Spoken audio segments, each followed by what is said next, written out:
having a thought in the parking lot. Listening to a tarot read, which I do for entertainment purposes only.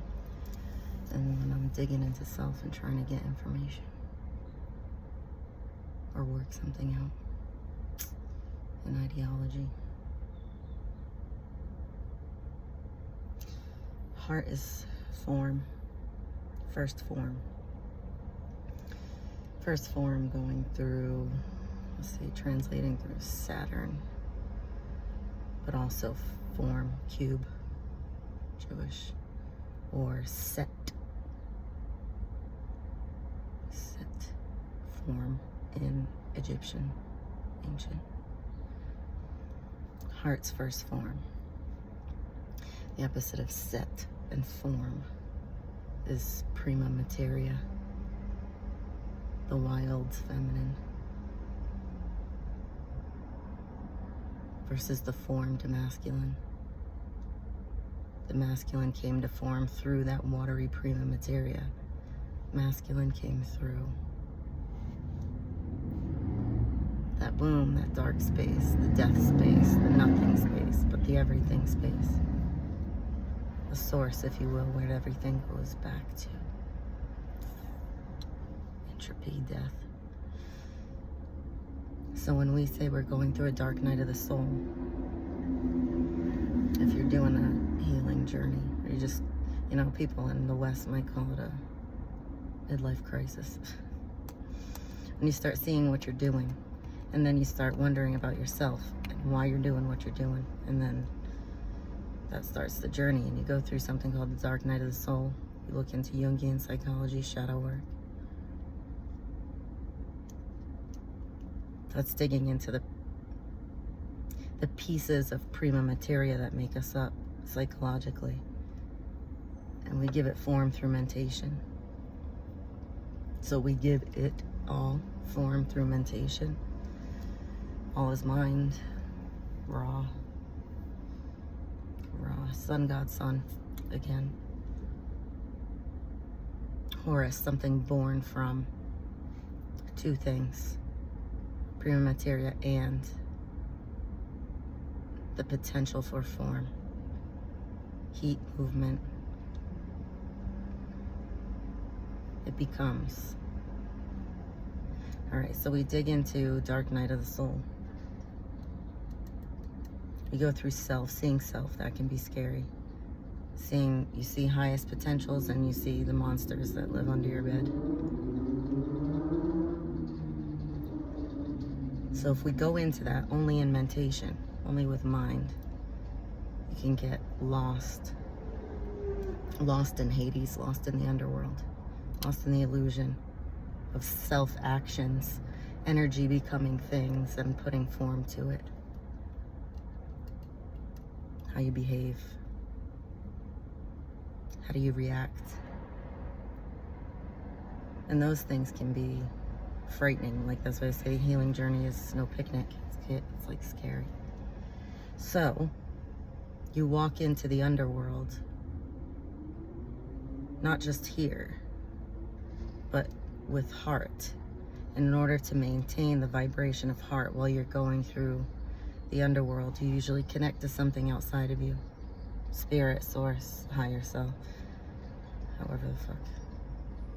That's the spirit part. Mind, body, spirit. That's what turns into religious part, worship part, all of that. But the point is, you're balancing the three things.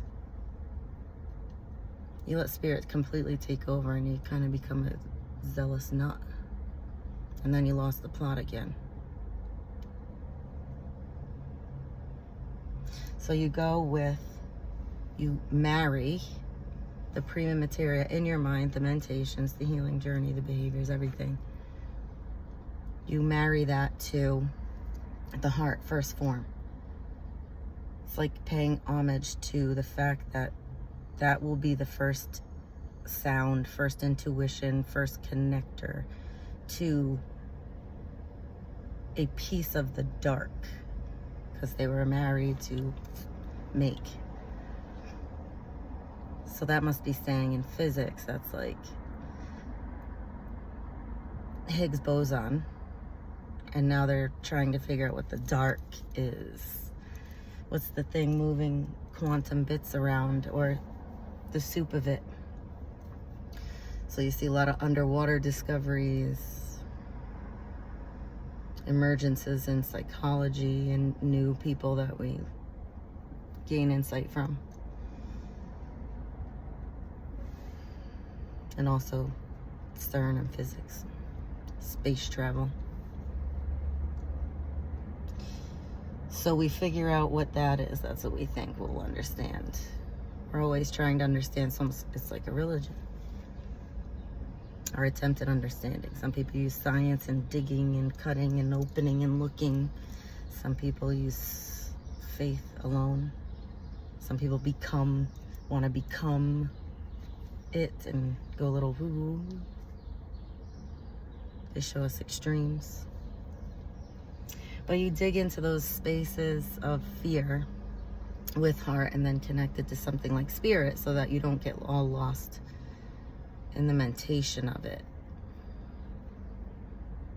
You can be a whole functioning self, outside, inside, this inside, this inside. Whole.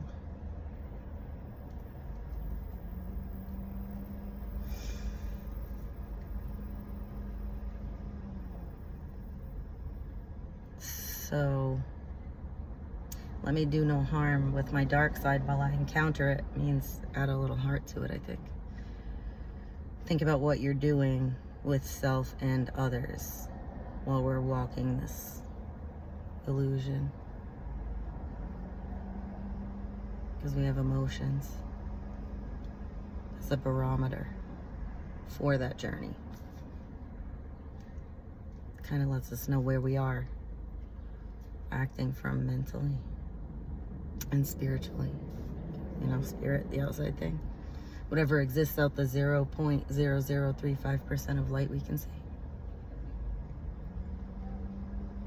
And we are light, and things are holographic.